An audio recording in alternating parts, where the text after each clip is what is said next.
ನಮಸ್ಕಾರ ವೀಕ್ಷಕರೇ, ಇವತ್ತು ನಾವು ಮಾತನಾಡೋಕೆ ಹೊರಟಿರುವ ವಿಷಯ ನಮ್ಮ ಬದುಕಿನ ಆಧಾರ ಸ್ತಂಭವಾಗಿ ನಮ್ಮೆಲ್ಲರ ಮನೆಗಳಲ್ಲಿ ಸದಾ ಇರುವಂತಹದ್ದು.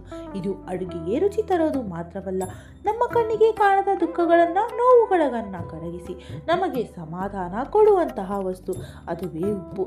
ನೋಡಿ ವೀಕ್ಷಕರೇ, ನಮ್ಮ ಹಿರಿಯರು ಸುಮ್ಮನೆ ಹೇಳಿಲ್ಲ, ಉಪ್ಪಿಗಿಂತ ರುಚಿ ಇಲ್ಲ, ತಾಯಿಗಿಂತ ದೇವರಿಲ್ಲ ಅಂತ. ತಾಯಿ ಹೇಗೆ ಮಗುವಿನ ನೋವನ್ನು ತಾನೇ ಹೊತ್ತುಕೊಳ್ಳುತ್ತಾಳೋ ಅದೇ ರೀತಿ ಈ ಉಪ್ಪು ಕೂಡ ನಮ್ಮ ಮನೆಯಲ್ಲಿರುವ ನಕಾರಾತ್ಮಕ ಭಾವನೆಗಳನ್ನು, ಭಾರವನ್ನು ತನ್ನೊಳಗೆ ಹೀರಿಕೊಳ್ಳುತ್ತದೆ. ವರ್ಷಗಳಿಂದ ನಾವು ಕಷ್ಟಪಟ್ಟು ದುಡಿದರೂ ಅದೃಷ್ಟ ಕೈಕೊಟ್ಟಿದೆಯೇ? ಸದಾ ಮನೆಯಲ್ಲಿ ಕಲಹ, ಮನಸ್ಸಿಗೆ ನೆಮ್ಮದಿ ಇಲ್ಲವೇ?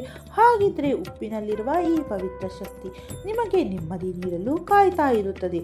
ಇಂದಿನ ಈ ಕರುಳಿನ ಕರೆಯಂತಹ ವಿಡಿಯೋದಲ್ಲಿ ನಿಮಗೆ ಹಳೆಯ ನೋವುಗಳನ್ನು ಮರೆಮಾಚಿ ಬದುಕಿಗೆ ಹೊಸ ಬೆಳಕನ್ನು ತರುವ ಉಪ್ಪಿನ ಮಹತ್ವದ ಬಗ್ಗೆ ತಿಳಿಸಿಕೊಡುತ್ತೇನೆ. ನೀವು ಉಪ್ಪಿನ ಡಬ್ಬಕ್ಕೆ ಈ ಒಂದು ವಸ್ತುವನ್ನು ಹಾಕಿಟ್ಟರೆ ಸಾಕು, ನಿಮ್ಮ ಜೀವನದಲ್ಲಿ ಇರುವ ಎಲ್ಲ ಕಷ್ಟಗಳು, ನಕಾರಾತ್ಮಕ ಶಕ್ತಿಗಳು ತೊಲಗಿ ಹೋಗುತ್ತವೆ. ಅದು ಏನು, ಹೇಗೆ ಬಳಸಬೇಕು ಸಂಪೂರ್ಣವಾಗಿ ಇಂದಿನ ವಿಡಿಯೋದಲ್ಲಿ ತಿಳಿಸಿಕೊಡುತ್ತೇನೆ. ಅದಕ್ಕೂ ಮೊದಲು ಈ ವಿಷಯ ಇಷ್ಟವಾಗಿದ್ದರೆ ದಯವಿಟ್ಟು ಒಂದು ಲೈಕ್ ಮಾಡಿ, ಚಾನಲ್ಗೆ ಸಬ್ಸ್ಕ್ರೈಬ್ ಮಾಡುವುದನ್ನು ಮರೆಯಲೇಬೇಡಿ. ಹಾಗೆ ಅಮ್ಮ ಮಹಾಲಕ್ಷ್ಮಿ ನಮ್ಮ ಮನೆಗೆ ಬಂದು ಸ್ಥಿರವಾಗಿ ನೆಲೆಸಮ್ಮ ಎಂದು ಕಮೆಂಟ್ ಬಾಕ್ಸ್ನಲ್ಲಿ ತಿಳಿಸಿ. ನಿಮಗೆಲ್ಲ ಗೊತ್ತು, ಅಡುಗೆಗೆ ರುಚಿ ಬೇಕು ಅಂದರೆ ಉಪ್ಪು ಬೇಕೇ ಬೇಕು. ಆದರೆ ಈ ಉಪ್ಪಿನ ಬೇರೆ ಉಪಯೋಗಗಳನ್ನು ನೋಡೋಣ. ಮೊದಲನೇ ಪ್ರಯೋಜನ, ವಾಸ್ತುದೋಷದ ಪರಿಹಾರ. ನಿಮ್ಮ ಮನೆಯಲ್ಲಿ ಏನಾದರೂ ವಾಸ್ತುದೋಷ ಇದೆಯಾ? ಎಷ್ಟೇ ದುಡ್ಡಿದ್ದರೂ ಹಣ ನಿಲ್ಲುತ್ತಾ ಇಲ್ವಾ? ಹಾಗಿದ್ದರೆ ಈ ಸಣ್ಣ ಉಪಾಯ ಬಳಸಿ ಸಾಕು. ಉಪ್ಪನ್ನು ತೆಗೆದುಕೊಳ್ಳಿ, ಅದನ್ನು ಗಾಜಿನ ಬಟ್ಟಲಿ ಅಥವಾ ಗಾಜಿನ ಬೌಲ್ಗೆ ಹಾಕಿ. ಈ ಡಬ್ಬವನ್ನು ಮನೆಯ ಮೂಲೆಗಳಲ್ಲಿ ಅಥವಾ ವಾಸ್ತುದೋಷ ಇರುವ ಸ್ಥಳದಲ್ಲಿ ಇಡಿ. ಇದರಿಂದ ಉಪ್ಪು ತನ್ನೊಳಗಿನ ನೈಸರ್ಗಿಕ ಶಕ್ತಿಯಿಂದ ಸುತ್ತಮುತ್ತಲಿನ ನೆಗೆಟಿವ್ ಎನರ್ಜಿಯನ್ನು ಹೀರಿಕೊಳ್ಳುತ್ತದೆ.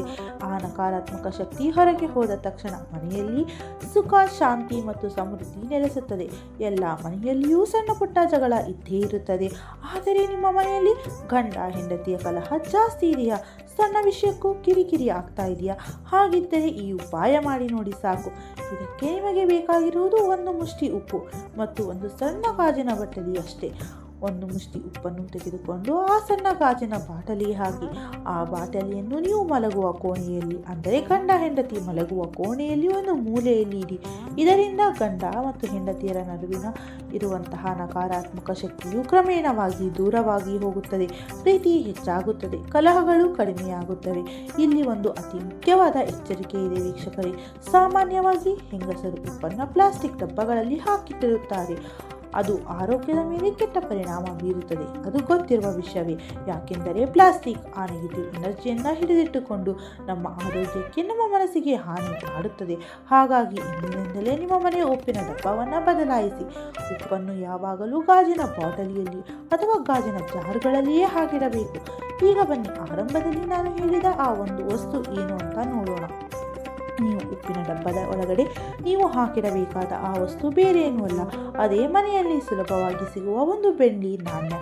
ಒಂದು ಚಿಕ್ಕ ಬೆಳ್ಳಿ ನಾಣ್ಯವನ್ನು ಅಥವಾ ಬೆಳ್ಳಿಯ ಯಾವುದಾದರೂ ಸಣ್ಣ ವಸ್ತುವನ್ನು ನಿಮ್ಮ ಉಪ್ಪಿನ ಗಾಜಿನ ಡಬ್ಬದ ತಳಕ್ಕೆ ಹಾಕಿರಿ. ಬೆಳ್ಳಿ ಶುಭ್ರತೆಯ ಸಂಕೇತ ಮತ್ತು ಉಪ್ಪು ನಕಾರಾತ್ಮಕ ಶಕ್ತಿಯ ಶೋಷಕ. ಇವೆರಡರ ಸಂಯೋಗ ಮನೆಯಲ್ಲಿ ಪಾಸಿಟಿವ್ ಶಕ್ತಿಯ ಮಹಾಪೂರವನ್ನೇ ತುಂಬುತ್ತದೆ. ಸಂಪತ್ತು ಹೆಚ್ಚಾಗುತ್ತದೆ. ಮನೆಯನ್ನು ಶುಚಿ ಮಾಡುವ ವಿಧಾನದಲ್ಲೂ ಉಪ್ಪಿನ ಪಾತ್ರ ದೊಡ್ಡದಿದೆ. ವಾರದಲ್ಲಿ 6 ದಿನಗಳು ಅಂದರೆ ಗುರುವಾರವನ್ನು ಹೊರತುಪಡಿಸಿ ಮನೆಯನ್ನು ಒರೆಸುವಾಗ ಬಕೆಟ್ ನೀರಿಗೆ ಒಂದು ಚಿಟಿಕೆ ಕಲ್ಲುಪ್ಪನ್ನು ಅಥವಾ ಪುಡಿ ಉಪ್ಪನ್ನು ಹಾಕಿ. ಈ ಉಪ್ಪಿನಿಂದ, ನೀರಿನಿಂದ ಮನೆಯನ್ನು ಸ್ವಚ್ಛ ಮಾಡಿ. ಈ ನೀರನ್ನು ಮನೆಯ ಒಳಗಡೆ ಚೆಲ್ಲುವ ಬದಲು ಬಚ್ಚಲಿಗೆ ಅಥವಾ ಹೊರಗಡೆ ಚೆಲ್ಲಬೇಕಾಗುತ್ತದೆ. ಗುರುವಾರದ ದಿನ ಮಾತ್ರ ನೀರಿಗೆ ಉಪ್ಪನ್ನು ಹಾಕದೆ ಮನೆಯನ್ನು ಒರೆಸಿ. ನಕಾರಾತ್ಮಕ ಶಕ್ತಿ ಸಂಪೂರ್ಣವಾಗಿ ದೂರವಾಗಿ ಮನೆಯ ತುಂಬ ಪಾಸಿಟಿವ್ ಎನರ್ಜಿ ತುಂಬುತ್ತದೆ. ನೋಡಿದ್ರಲ್ಲ ಸ್ನೇಹಿತರೆ, ಕೇವಲ ರುಚಿಗಾಗಿ ಬಳಸುತ್ತಿದ್ದ ಈ ಉಪ್ಪು ನಮ್ಮ ಜೀವನದ ಕಷ್ಟಗಳನ್ನು ನಿವಾರಿಸುವ ಮಹಾಶಕ್ತಿಯನ್ನು ಹೊಂದಿದೆ. ಇವತ್ತಿನ ನಮ್ಮ ಸಲಹೆಗಳನ್ನು ಅಂದರೆ ಗಾಜಿನ ಡಬ್ಬ ಬಳಸಿ, ಅದರಲ್ಲಿ ಬೆಳ್ಳಿಯ ನಾಣ್ಯ ಹಾಕಿ, ಮಲಗುವ ಕೋಣೆಯಲ್ಲಿ ಸಣ್ಣ ಡಬ್ಬ ಇಡಿ. ಪ್ರತಿದಿನ ಉಪ್ಪು ಬೆರೆಸಿದ ನೀರಿನಿಂದ ನೆಲ ಒರೆಸಿ. ಈ ರೀತಿ ಉಪ್ಪನ್ನು ಬಳಸಿ ನೋಡಿ, ನಿಜಕ್ಕೂ ನಿಮಗೆ ಒಂದು ಒಳ್ಳೆಯ ಫಲಿತಾಂಶ ದೊರೆಯುತ್ತದೆ. ಈ ಮಾಹಿತಿ ನಿಮಗೆ ಇಷ್ಟವಾಗಿದ್ದರೆ ಮರೆಯದೇ ವಿಡಿಯೋಗೆ ಒಂದು ಲೈಕ್ ಕೊಟ್ಟು ನಿಮ್ಮ ಸ್ನೇಹಿತರು ಮತ್ತು ಕುಟುಂಬದವರೊಂದಿಗೂ ಶೇರ್ ಮಾಡಿ. ಮುಂದಿನ ಅದೃಷ್ಟದ ವಿಷಯದೊಂದಿಗೆ ಮತ್ತೆ ಸಿಗೋಣ. ಅಲ್ಲಿಯವರೆಗೂ ಶುಭವಾಗಲಿ. ಧನ್ಯವಾದ.